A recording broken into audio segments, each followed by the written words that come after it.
Hey guys, what is going on? My name is NoJ456, and today I have the complete and total Tower Babble Easter egg achievement, and I've put a ton of hours into this. I mean, so many hours, and since before the game even came out, I had the game early, and I was trying to figure this out. The easiest way, ruling out all the myths about things that you need to do, just to get this, the fastest way to do this, and the most consistent way so that you basically can get it on the first try if you do everything right. But this will be a little bit of a longer video, so sorry about that for those of you who like me talking fast and just basically cutting from scene to scene and doing it in a really quick and easy way. This will be a little bit longer, but if you do want me to do the this is actually the Dr. Max's side of the achievement, but if you do want me to do the Dr. Richtofen side of it, please leave that in the comments below, and leave in the comments below if you did enjoy this, because I had some of you guys requesting it, and I spent tons and tons of hours just making sure that I got the easiest and fastest way to do this. So please leave in the comments below if you enjoyed that, and leave a like on this video. Let's try to get this up to 150 likes, and guys, I hope you enjoy. I'm going to go ahead and start this tutorial, but I will see you in a second.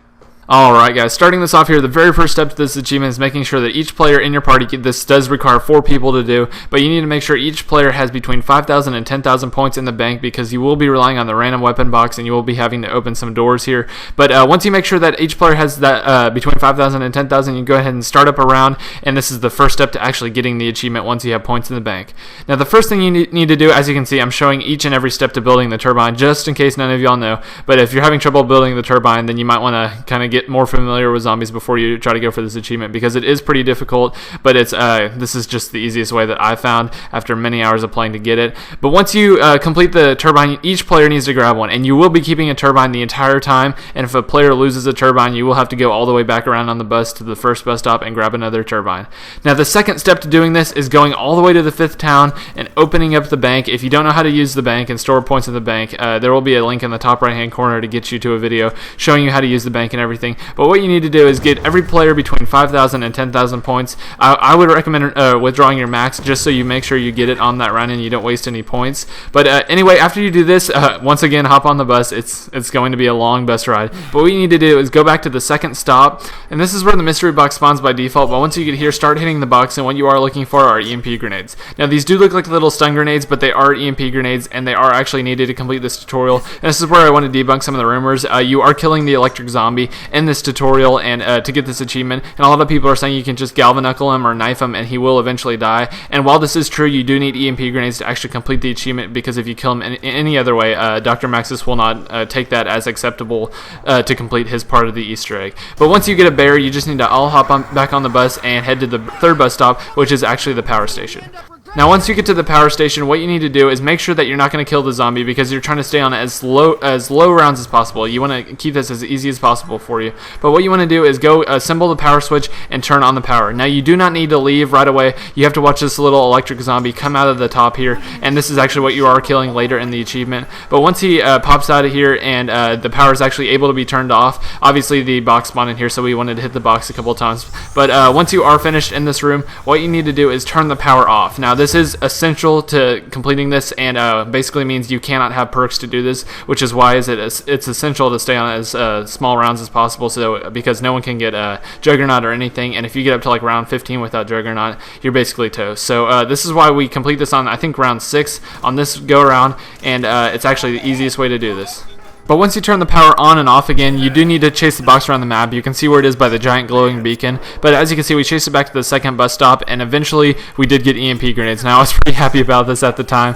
But once you do this, basically you are done with the preparation. So you can try to get a little bit better weapons if you kind of got poopy ones already. But anyway, once you do this, you do need to go in between the 3rd and 4th bus stops. And as you can see, I'm showing you how to get into the cornfields by the way that I do it, which I think is the easiest way. If you hop on the bus on the 3rd bus stop, which is the actual farm bus stop, what you need to do is look at the right side of your window and wait until you see cornfields, and once you see these cornfields, just hop off the bus, and if you kind of look around, these little things will be jumping on your head as usual. But if you look right there, there's a giant pit of lava, and what you need to do is look at the lava and look at the way the bus was facing, and if you say that is forward, the actual place you need to enter the cornfields is on the left side. So if you just look where the bus was leaving and look on the left side, there will be 2 different ways you can get into the cornfields, but if you just follow the way that I went, you will eventually get to this giant little safe area that the little things that jump on your head cannot get to you. And this is actually where you build the nav card station as well. And no one has figured this out yet, but there's actually a way to use the nav card reader to give the bus driver a new location, because people have found in the audio files of the bus driver saying new location learned. So if you want to know a tutorial so you can kind of look around for yourself, leave a like on this video. But guys, basically we are done with the setup, and now it's time to kill a few more zombies. And this is actually the part where you need to make sure that you are as careful as possible, and you actually need to make sure that you do this all right and follow the steps that I give you. Now what you need to do is keep distracting the zombie, have a teammate distract your zombie, and look up in the sky, and as you can see, it will start thundering. But what you need to do is not wait until just one area of the sky. You need to make sure the entire sky is thundering. So as you can see, I'm waiting, I'm looking around, making sure that the entire sky is thundering before I kill the zombie and end the round. But what you need to do is, whenever the sky is just going absolutely berserk, there's lightning everywhere, and there's basically one little check that I do. As you can see here in a second, it's building up, and it's starting to go all over, but this is the final check that I do. I look straight above the tower and wait for 2 flashes of lightning up there. See, 2 flashes, and I killed the zombie. But what you need to do is actually end the round whenever this lightning is flashing, and this will actually help spawn the electric guy. And this is the part where it kind of gets a little bit intense, but this is actually you're basically right at the end of the achievement. If you can get a crawler at the end of this round and you can kill the electric zombie in the correct spot, then you are done with this achievement. Now things can get pretty hectic here once the electric zombie comes, but as you can see, we're looking around for the electric zombie, seeing if he spawned this round. Sometimes he does not spawn, but anyway, the second that we see him, we are jumping into action stations. We have this pre-planned, and I'm placing a turbine here, and my friend is placing a turbine kind of adjacent to that one. You do need to have 2 turbines down the entire time after this, and make sure that the zombies don't destroy them, because they will start beating on the turbines, and they can blow up, but if you kind of leave them down and protect them, then they will stay alive for a long time, but you do need to keep them protected. Now, what we're doing here is we're waiting for the electric zombie to come as close to the middle of the pylon as we can. We tried this a few times before, and just to be safe, we always try to get the zombie directly in the middle. So as you can see, he's shocking people the entire time, and once again, we're having one friend cover us, and as you can see, permanent quick revive really does help. We're having one friend with a ray gun kind of cover us and try to get one zombie left, because after you kill the zombie, you will need to stay on the same round for a while just to not be attacked by zombies in the mist, because you do have to run around some places after this. But as you can see, he's teleporting around. Dr. Maxis is talking. That's how you know that things are going well for you.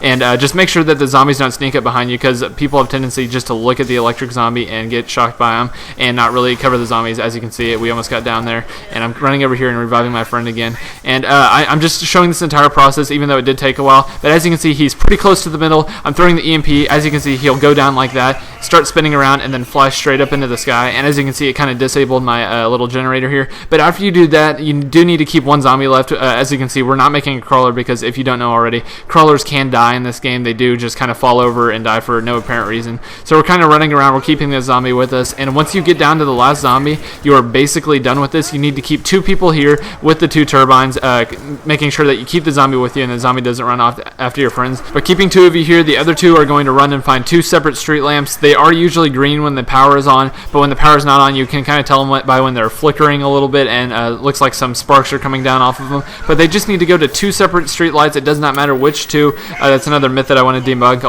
lot were saying that you have to do one at the diner and another one at another place, but you can just do any 2 streetlights. But I'm going to be showing you 2 different places here that if you don't know where they are, you can actually find them there. And as you can see here, all you need to do is just coordinate with the other 2 people. The people who are back at the pylon where y'all hold up and kill the electric zombie, they can just leave their turbines down the entire time. But once you all place your turbines at the exact same time, you should get the achievement. And cutting back to the footage here at the tower, as you can see, I'm getting the achievement, and lights are starting to go and shoot up into the sky. And as you can see, a little power up will make its way down, and this power up will actually spawn every couple of rounds and actually change into different power ups. So you can just leave it there and wait till it starts flashing, and it'll change into something else. But anyway, guys, that is it for the Easter egg. I'm telling you, this was just a long process to find the easiest way to do it. But this is I've tried many different ways, and this is the easiest way to get the achievement if that's what you're after. And this is actually not the entire Easter egg. I just posted a video with some secret radio recordings, and there's actually a lot more to this. And I'm going to be working on finding some stuff out, analyzing the voice recordings, and someone has actually found that there's an audio recording of the bus driver saying new location learned. So there is actually a new place that you can go in the TranZit zombies, and I will be making a video over that as soon as the community figures that out. And I'm going to be looking myself, because I'm just so excited to find this. But anyway, guys, I hope you enjoyed this. My name is NoJ456. Please leave a like on this video, as it did take many hours to make. And guys, I will see you next time.